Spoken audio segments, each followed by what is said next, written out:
We got Susie B. Hi, Susie B. I don't know that we met. Susie says, my orthopedic doctor for my workers' comp case refused to document the severity of my injuries unless I had surgery with his group. Do you have that in writing? Unless they can make money for me.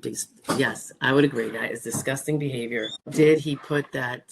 I mean, you would think a guy would encourage you to get even a second opinion, in which case, I mean, you have to go. Now, that's the workers' comp doctor, Susie B, and not actually your doctor, because honestly, there's a difference. Is it the one that the workers' comp people are paying, not you, presumably, because workers' comp is in charge of paying for all that? I would report him to the workers' comp carrier. He's not going to be your doctor forever. So this is not the same as what I think it was me and Deb were talking about before in terms of the retaliation. Can he retaliate? Yes. He's going to say you're fitter than you are and screw you with your workers' comp. I mean, it is terrible. And you're right, it's disgusting behavior. I would love it if he said in his paperwork to you, I mean, if you message him, he said that to your face, right? If you message him and through the portal, I don't know how you guys have it, and say, dear Dr. So-and-so,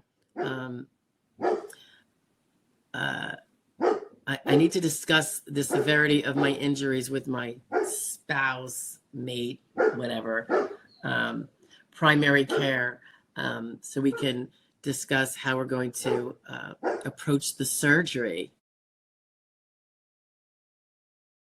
So can you please provide me comprehensive notes on that, leading you to recommend surgery? Because you have to discuss it with people, right? I mean, you have to discuss it with your family. There's a lot of things you need to do. And also, that is one thing, and see what he says and do it in writing. And how can they have you have surgery? What if they give you that you're going to have to describe it all, and then you go ahead and cancel the surgery? If you don't want it after you get it. I just don't understand how we could even do that. You know, I would be tempted to report it. Do you have a workers' comp attorney? I hope. I would talk to him about it and be like, this is egregious. That's egregious. Agree, everybody? Nuts. That's crazy. Hey, so if the subject matter of the video you just listened to is of interest and you want more on it, stay tuned. Here's another one about the same topic, but a little bit different. Bye now.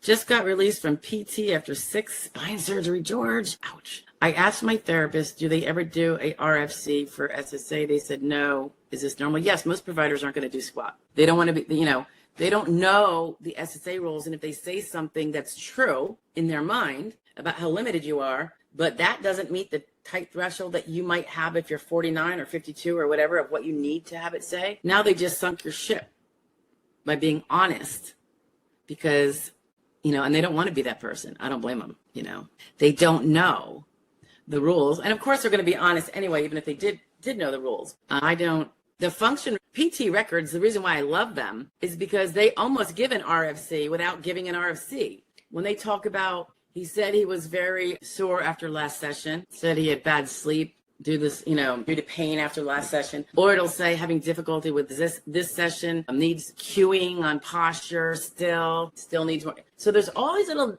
tidbits of information sometimes in PT records that I think are good. There are those little tiny crumbs, guys. It's like a bunch of crumbs to make up that cake to get to an award. And that's why I like PT, because you have, say, 12 visits in 1 month or 2 months. That would have taken you 5 years or 8 years to get that with a specialist. And yes, physical therapist is not an MD, but they were usually referred by an MD, and they can be worth their weight in gold. They're not the diagnosing person, they're not the MD, but they're observing you and commenting. And they're not like your family members who supposedly have an incentive for you to win of a financial nature or an emotional nature. Hey, so if the subject matter of the video you just listened to is of interest and you want more on it, stay tuned. Here's another one about the same topic, but a little bit different.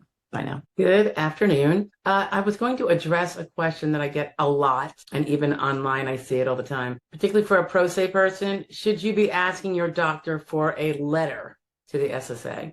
I really think it's it has a lot of risk to it. All right. If your doctor's recordings in your medical records are really thorough and address not just your diagnoses, but the things that are going on with you, in terms of symptoms and limitations at home and all that kind of stuff, then there really wouldn't really be a need for a letter. And the bigger reason, though, is that if a doctor wants to send a letter, off the cuff about you, trying to help you, obviously thinks you have, some sort of disability or limitations or whatever. What we tend to often see is a well-meaning doctor will include some verbiage that he or she does not realize is indicative of not falling on the side of disabled under the SSA policy rules. So they might say, Don can only, I don't expect him to be able to stand or walk more than 4 hours in an 8-hour day. Well, guess what? For many, many people, given their vocational profile or work history and everything else that goes into a decision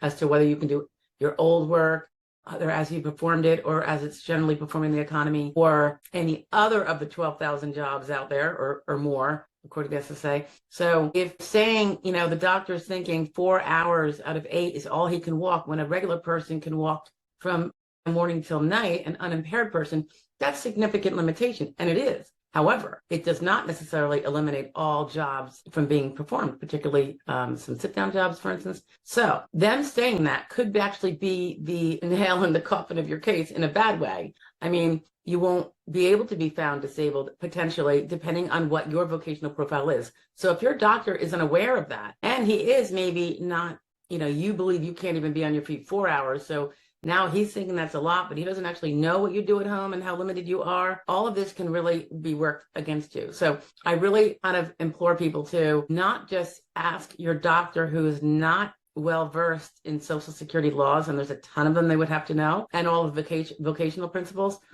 So asking them to do a letter off the cuff oftentimes can be more hurtful than not, particularly if, and then other times the letter just, people get a letter off the cuff and the doctor just confirms their diagnosis and how long they've been treating them. Well, that's evident from the records already because diagnosis is always in there. He has to have it in order to get insurance payments and everything else. And the dates of treatment are always in there. So it's not necessarily going to be helpful to you. I know it makes you maybe feel like it's going to be bettering your case, but a lot of times, like I said, something very limiting that the doctor thinks it's extremely limiting, but the doctor doesn't understand that that limitation actually works with certain jobs, he can be really hurting your case. So we do ask for medical source statements, and that's what we refer to them as. But when we do them, they are after the plethora of hopeful medical evidence is in, including from that doctor and all the other doctors. And if there is something that the doctor might be willing to confirm that is not really clear from his records, but it's not disputed in his records, because his records have to support his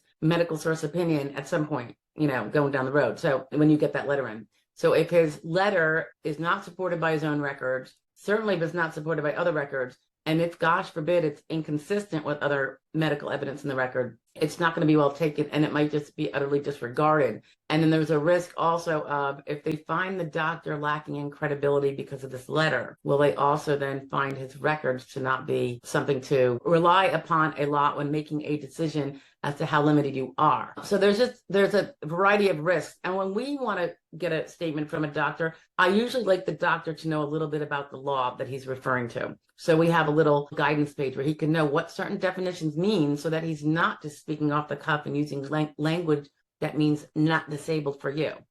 Okay. So we try to make it clear that this word is going to mean that you can do this 2/3 of a workday. This word means only 1/3 of a workday, So without giving him some kind of narrowly defined a question, so that he's not answering questions on things he doesn't even treat you for, or if the answer he's going to give because it's accurate is not one that's going to help your case, I don't want to ask him that question. I want to ask him the very limited questions that would be where the answers we know support disabled, what we know to exist from the rest of the file and from you supports disabled, and can't really be twisted in a way that would otherwise be able to hurt you. So it's kind of like threading a little needle, and we don't want to give the doctor, sometimes people throw out these 9-page requests for, it's like an RFC questionnaire that you can get online, and the doctors are just going to say no anyway.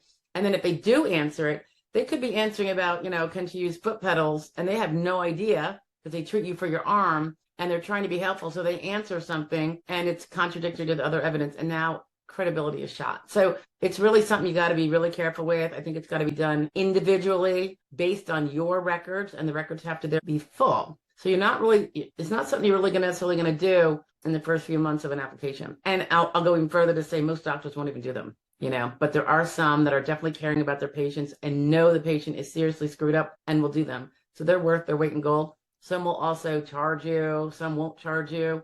Some that charge you will be reasonable. Some that charge you will be far from reasonable. Because really what you're just asking them, you don't want them to evaluate you and give you an exam. They've been doing that every time you visit them. We're asking them for their opinion on their patient that they've been treating. So that is a whole nother issue as to the doctors that won't help their patients by at least providing actual information that they have and that they're paid to have, yet then they're not sharing it. But in terms of the danger of asking a well-meaning doctor for a letter without actually honing in carefully and making sure he knows what things you want to know about, what different definitions are. So if he's going to say someone could do something occasionally, he needs to know what that means. Anyway, that's the answer that I would give when my clients say, should I get a letter from so-and-so? I'm like, no. If there's something specific that can be helpful, we will ask it of him. And it would only be if he's not completely contradicting it already in his records. So, you know, you give him contradictory or he gives contradictory answers, now everything that he has said is shot. So, you know, you got to be very careful what you wish for, because you might just get it and it might not be what you wanted. All right. So I suggest no letters, since I don't think you're going to know how to do it. It's not something that happens overnight, and it takes me hours to put it together for a client. So, and that's when I know everything that I know their file and I know the law that needs to be applied, but you're always trying to carefully thread that needle and make sure you're not asking the doctor too many things that he's going to be like, I'm not filling this out. You're asking for 10 pages of stuff. I keep mine to 1 page, and each question is only those that would be relevant to the case. And you're not going to know what's relevant to the case. I don't think you are. It's just not. I haven't seen it yet, actually, in a client ever.